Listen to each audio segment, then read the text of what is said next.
Assalamualaikum warahmatullahi wabarakatuh. Selamat datang Gajah Mada Muda Muslim FKKMK UGM Angkatan 2022. Selamat bergabung juga di Kalam atau Keluarga Muslim Cendekia Medika.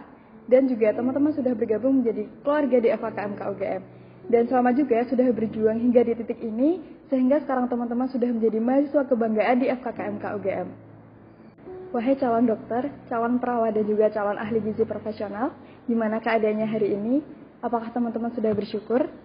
Bersyukur atas kesempatan yang pastinya telah Allah berikan kepada teman-teman untuk mengikuti seluruh rangkaian dari PPSMB Morfogenesis 2022. Aku harap kondisi teman-teman sekarang sehat dan dijernihkan pikirannya, dikuatkan pundaknya untuk menerima dan mengemban amanah baru di FKKMK UGM. Sebelumnya, perkenalkan aku Redita Decahyani dari Program Studi Ilmu Keperawatan Angkatan 2020 yang mewakili teman-teman Kalam untuk sharing bersama teman-teman mahasiswa baru. Semoga nanti ilmu yang aku bagikan ini bisa bermanfaat untuk kita semua. Jadi, jangan lupa teman-teman untuk bersyukur juga karena sekarang teman-teman ada di FKKMK UGM tentunya atas kehendak dan juga izin Allah teman-teman. Atas izin Allah juga, teman-teman sekarang masih menyimak video sesi keagamaan ini. Karena bisa saja teman-teman sekarang bilang kepada panitia PPSMB bahwa sudah selesai menonton videonya. Padahal hanya di skip langsung ke bagian akhir video. Namun, Allah Sang Maha Baik tidak mengizinkan hal itu terjadi kepada teman-teman. Atas kehendak Allah juga, teman-teman sekarang berada di FKKMK UGM karena bukan hanya semata-mata dari teman-teman belajar keras dan juga diterima di FKKMK UGM. Namun, itu juga karena doa-doa teman-teman yang sudah diijabah oleh Allah sehingga Allah ridho untuk menempatkan teman-teman di FKKMK. Dan aku yakin FKKMK UGM ini tempat yang sangat tepat bagi teman-teman untuk berkembang dan juga belajar dengan baik. Dan juga aku juga mau menyampaikan kepada teman-teman bahwa aku di sini bukan yang serba tahu, aku juga masih miskin ilmu, jadi mari kita bersama-sama belajar tentang ilmu yang nanti akan aku sampaikan. Semoga nanti ilmunya juga akan bermanfaat untuk aku dan juga teman-teman semua. Sebagai seorang muslim, pasti kita memiliki yang namanya keimanan ya teman-teman. Nah, mungkin teman-teman belum secara mindful nih tahu arti dari kata iman. Nah, iman sendiri berarti dari pembenaran hati, yang artinya hati kita siap untuk menerima ajaran yang dibawa oleh Rasulullah SAW. Yang kedua adalah pengakuan dengan lisan, yang artinya kita mengucapkan dua kalimat syahadat, asyhadu alla ilaha illallah wa asyhadu anna muhammadar rasulullah.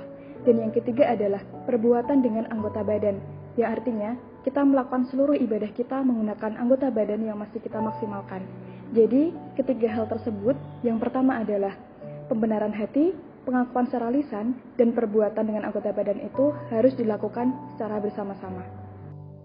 Namun, ada kalanya juga rasa keimanan kita itu ada di atas dan juga di bawah, atau naik dan juga turun. Nah, pasti teman-teman sudah pernah nih merasakan begitu dekat sama Allah. Contohnya, ketika teman-teman mau menghadapi ujian, berbagai lantunan doa kalian panjatkan, dan sujud teman-teman yang semakin panjang.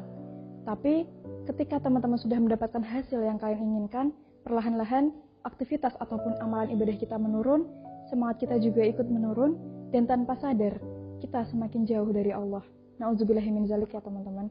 Nah, kondisi turunnya iman kita tadi teman-teman itu disebut dengan futur. Nah, arti dari futur itu adalah menjadi lemah, atau yang mulanya itu semangat teman-teman itu sangat tinggi, tiba-tiba semangatnya menurun. Nah, itu jangan sampai kita biarkan rasa futur itu terjadi ya. Jadi kita perlu mengenali apa saja penyebab dari futur itu. Yang pertama nih, kita bersahabat dengan orang yang salah. Mungkin kita sekarang bisa menengok nih kepada sahabat kita. Apakah ketika kita dekat dengannya, kita mengingat Allah? Apakah kita merasa dekat dengan Allah?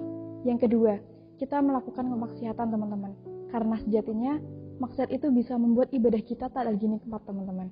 Yang ketiga, kita tidak melibatkan akhirat dalam kegiatan kita. Contohnya ketika kita belajar, mungkin kita hanya meniatkan untuk mendapatkan nilai bagus, mendapatkan pujian orang, lupa dengan tujuan akhirat.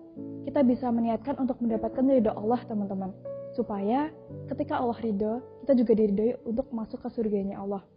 Yang selanjutnya, kita terlalu banyak untuk melakukan hal-hal yang mubah. Mungkin teman-teman kurang tahu nih apa hal-hal yang mubah. Jadi, hal yang mubah itu adalah hal yang diperbolehkan. Contohnya, makan, tidur, dan juga berlibur. Nah, kalau misalkan hal-hal itu ketika kita lakukan terlalu banyak, itu akan membuat intensitas ibadah kita menurun, teman-teman.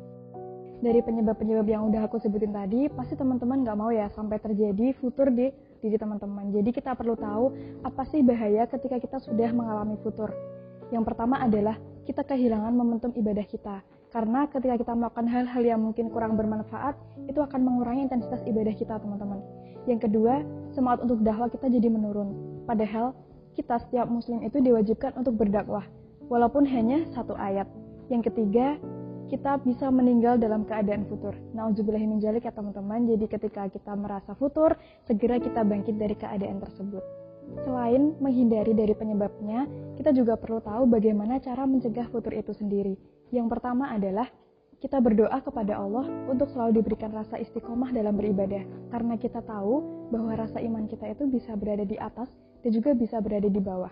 Yang selanjutnya adalah kita memilih lingkungan yang baik, memilih teman yang baik, yang suportif, dan lingkungan di kuliah ini juga baik. Karena sekarang teman-teman sudah ada di FKKMK, carilah teman, carilah tempat yang bisa mendukung teman-teman untuk selalu semangat dalam beribadah. Dan yang ketiga adalah kita rutin untuk menghadiri majelis ilmu. Karena dengan menghadiri majelis ilmu, kita bisa untuk merecharge kembali nih ruhiyah kita, memberikan nutrisi kepada ruhiyah kita. Yang selanjutnya adalah mencegah dengan cara membaca kisah para nabi kita yang terdahulu.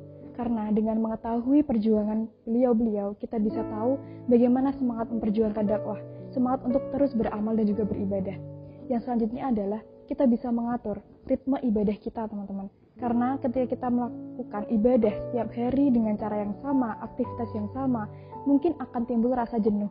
Jadi tidak ada salahnya kita setiap hari bisa memodifikasi aktivitas kita selama itu bermanfaat buat kita. Tadi kita sudah belajar bagaimana penyebab futur terjadi dan juga bahaya futur, serta bagaimana mencegah futur.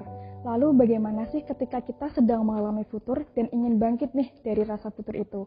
Nah, cara mengatasinya yang pertama adalah kita bisa melakukan refreshing nih, bisa berlibur, bisa melakukan hobi apapun yang teman-teman mau, selama itu cukup, tidak berlebihan. Dan yang kedua adalah bisa menanyakan kepada diri sendiri nih teman-teman. Ketika sedang futur, tanya seperti ini. Bagaimana ketika aku meninggal dalam keadaan futur ini? Betapa ruginya aku. Jadi dengan kata-kata tersebut teman-teman akan punya semangat untuk bangkit lagi. Yang selanjutnya adalah tetap berusaha untuk membaca Al-Quran. Walaupun 1 ayat ya teman-teman. Karena ketika kita 1 hari saja tidak membaca ayat Al-Quran, patut kita pertanyakan kepada diri kita. Dosa apa sih yang sudah membuat saya tidak bisa membaca Al-Quran hari ini? Dan yang selanjutnya adalah segera mencari lingkungan dan juga teman yang bisa membuat kita ingat dan juga dekat kepada Allah. Yang selanjutnya adalah melakukan taubat nasuha. Karena kadang kita tidak sadar ketika sedang futur. Namun kita setiap hari bisa melakukan taubat. Karena setiap hari pasti kita juga melakukan dosa. Entah dosa kecil ataupun dosa besar. Dan yang terakhir, cara untuk mengatasi futur adalah memperbanyak zikir dan juga beramal kepada Allah Subhanahu wa Ta'ala, teman-teman. Dan juga ketika teman-teman sekarang sedang merasakan futur, teman-teman patut mensyukuri hal itu. Karena masih banyak teman-teman kita di luar sana yang tidak sadar bahwa dirinya itu sedang futur. Nah, yang perlu teman-teman ingat juga, di sini kita sudah menjadi keluarga besar di FKKMK UGM, di Kalam, yang sudah siap untuk menjadi pengingat teman-teman, pemberi nasihat kepada teman-teman juga. Jadi, jangan patah semangat untuk terus mendekat kepada Allah, karena kita bisa mengingat Allah di waktu luang maupun di waktu sempit. Semangat ya untuk berproses bersama aku, kamu, dan kita semua. Karena kita semua adalah sahabat dalam kebaikan.